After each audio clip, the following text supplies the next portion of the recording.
kidnapped. Alan, please help me. Alice? You'll do exactly what I say if you ever want to see your wife again. I can't tell anyone except my agent Barry. Damn it, Barry, they'll kill her. You're my best friend, and I'm worried that you're not right in the head. The ransom is a manuscript I supposedly wrote that's coming true before my eyes. It happened just the way it was on that page. So dark. I have found only a few scattered pages. I want the entire manuscript. The deadline is in 2 days. I found Mr. Wake's pages. Good girl. How the hell did she get her hands on the manuscript anyway? I don't know. She's resourceful. I told you were too hard on her. Listen, I found out all sorts of interesting stuff while I was digging around. Yeah. Mr. Wake, it's Sheriff Breaker. We have an FBI agent here, Agent Nightingale. FBI? He's anxious to see you. You'd better come to the station. Okay, I'll be right over, Sheriff. Let's make this quick, huh? Help you folks? Name's Randolph. I'm the manager. We're looking for Rose. Works as a waitress down at the diner. Rose, sure. Nice girl. Who wants to know? I'm Alan Wake. A writer, huh? I heard on the radio you were visiting. Well, I'll show you her trailer. That Rose, she's a nice girl. Always pays her rent on time. As I was saying, Al, I found all sorts of weird stuff from the local newspaper's archives. This place is crazy. Disappearances, mysterious deaths, urban legends come true, and, get this, most of this stuff takes place around Cauldron Lake. Well, you ain't wrong, mister. The Indians thought the lake was a doorway to the underworld. I'm the God-fearing type myself. I don't hold with that sort of thing. Yeah, okay. Anyway, there was an island there owned by a guy called Thomas Zane. Now, some of the articles I found about him make him out to be a famous writer, but I ran a bunch of searches, couldn't find a single thing he wrote. Zane was heavily into diving, so much so that the place came to be called Diver's Isle. But the volcano under the lake erupted in 1970, and Zane went down with the island. Yeah, how about that? It was there in the morning, as if it had fallen from the sky. But it would take a tornado to lift something like that. We're damn lucky it didn't crush any of the trailers.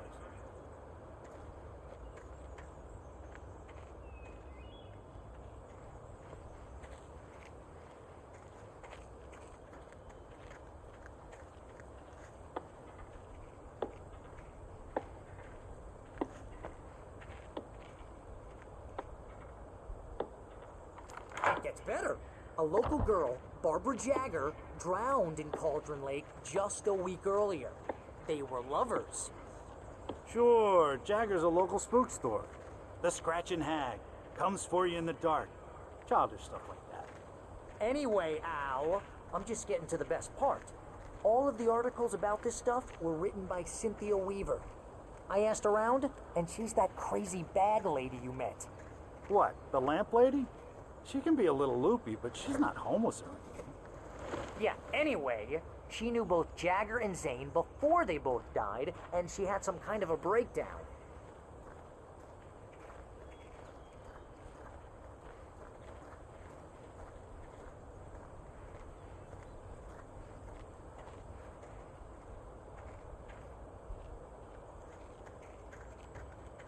Well, mister, this here's Rose's trailer. You mind me asking what you want with her? We're just here to talk to her, pal.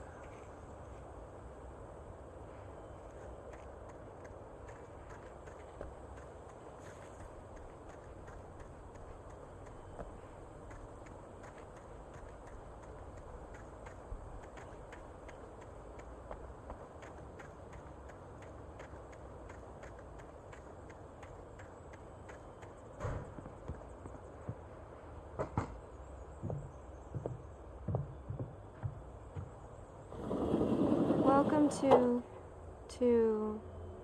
oh dear, Mr. Wake. I'm so glad you're here. Rose, you have my manuscript? Oh yes. Yes. Please, come in. Hey, this is really good. Rose, Yes, my manuscript. I really need it. I understand. I know what you need. A muse to inspire you. Oh, for Barry, She doesn't have anything. Yeah, hey, Al, what's... Oh... Barry! What? What?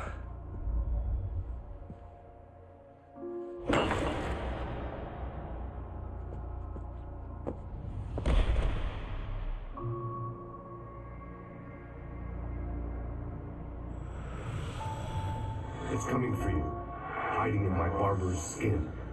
I'm too weak to stop it. You must turn the lights on. I promised I'd come visit you and your lovely wife. You must finish what you started. I insist. You must turn the lights on. Turn the light on.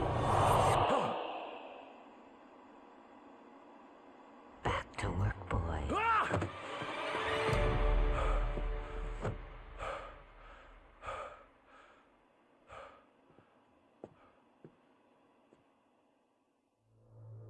I felt nauseous, hungover. Only anger kept me going. I can't tell reality from dream anymore, but it seems I have an imaginary editor to help me. She's an old woman in a funeral dress. I call her Barbara Jagger. She's very strict. I'm writing faster and faster. My manuscript is being heavily revised. The edits are getting very aggressive, and each day there's less of me and more of her. I hate it, but I know she's right. She promises me I can save Alice this way. She knows more of this than I do. About the complex incantation I'm attempting. About this place. She's worked with another writer under similar circumstances, Thomas Zane. The genre of the story seems to be shifting. It's turning into a horror story. I'm getting close. I can feel it.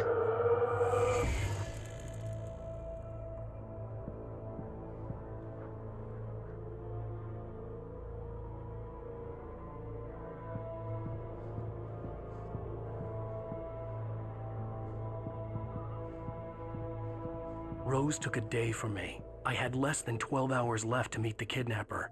All I could do was get Barry into the car, work something out once I got on the road. Welcome to the Oh Dear Diner.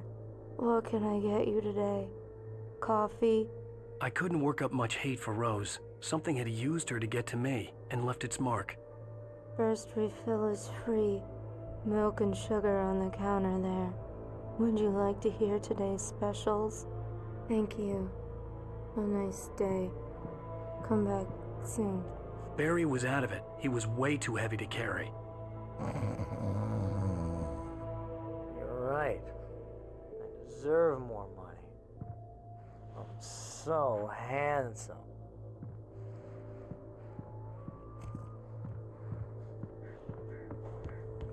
My gun and flashlight were gone.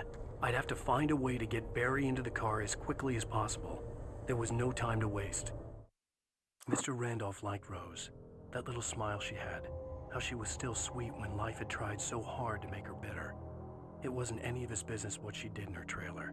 But those strangers, the writer and his smart-ass sidekick, looked like trouble. And they'd been in there for hours, way past her normal bedtime. He reached for the phone and called the sheriff's station.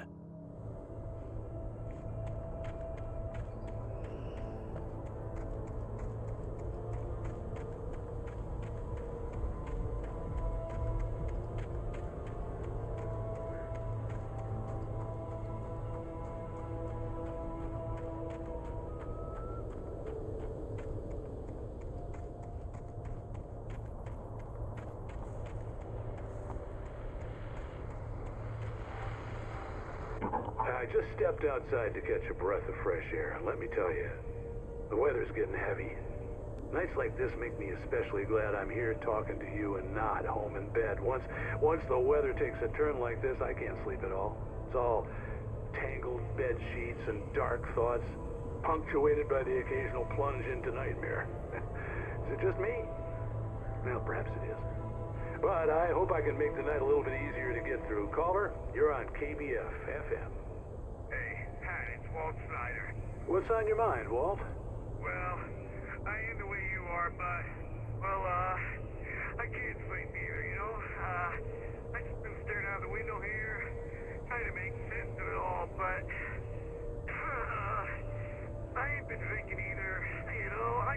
Well, you sound like a man with a problem, Walt.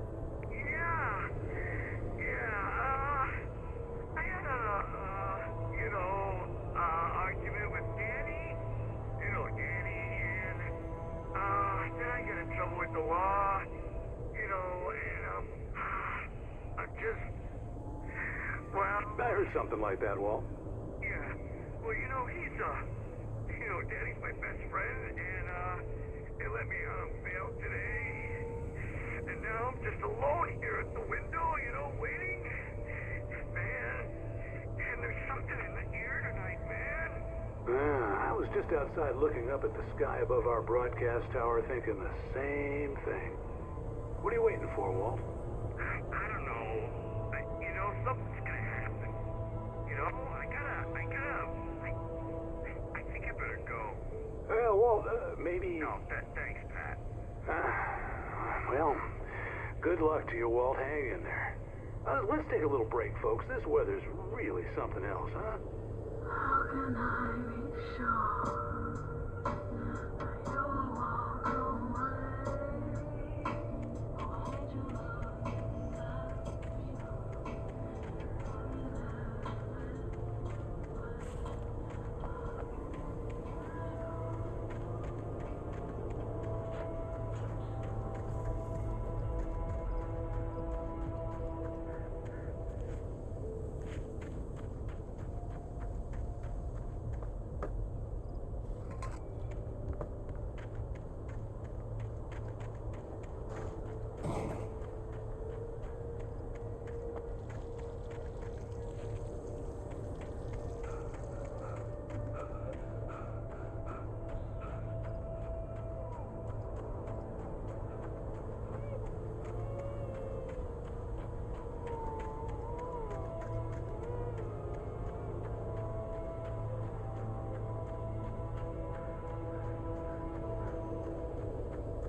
Oh, you're gonna get it now. God knows what you've done to that poor girl. This is Agent Nightingale, FBI! Get him up, Hemingway! You're under arrest! You move a muscle, I'll unload right in your goddamn face! Stay right where you are, Slane!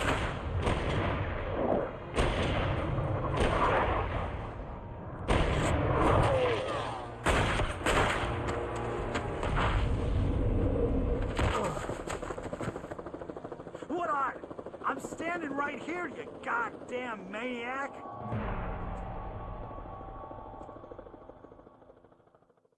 I hated to leave Barry behind, but there was no way I'd miss my appointment with the kidnapper. Give it up, Mr. Wake. Come on. Take it easy on him. Get away. Move it. Get away.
For decades, the darkness that wore Barbara Jagger's skin slept fitfully in the dark place that was its home and prison.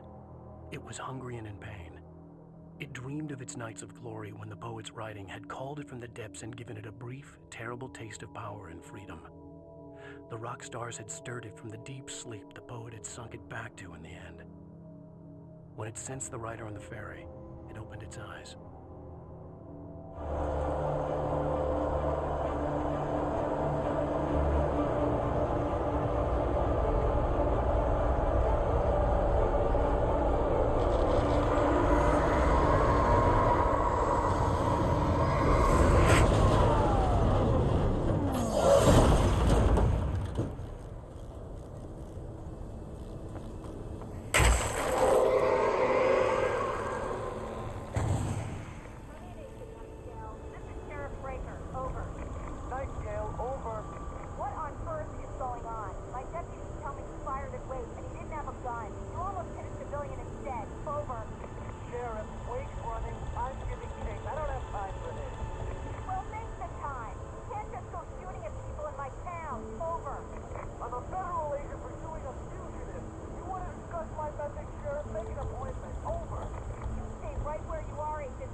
Suspect was last sighted running along the gorge that leads westward from the trailer park. All units are advised that the suspect may be armed. Approach with caution. James out.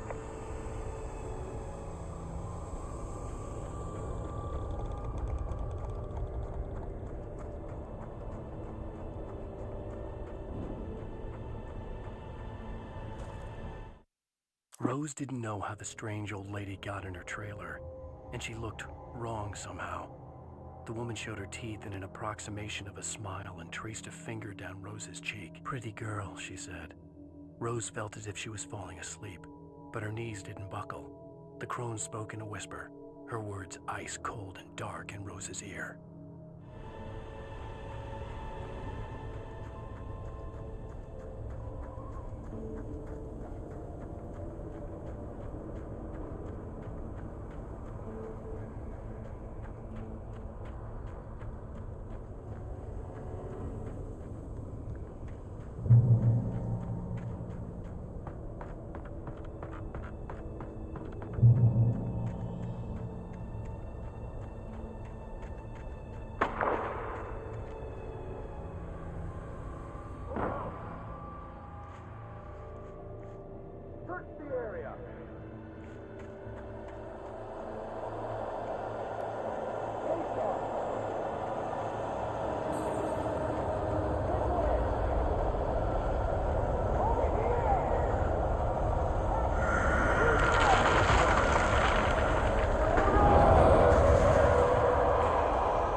This horror was everywhere I went, circling me.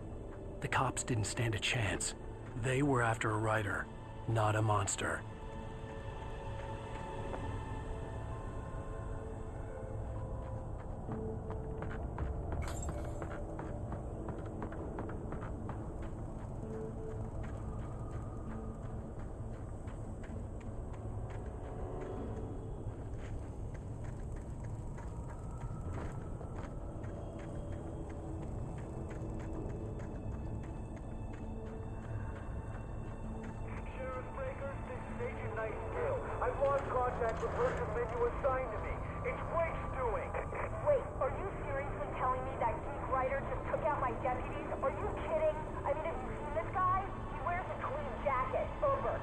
He's the guy we're chasing.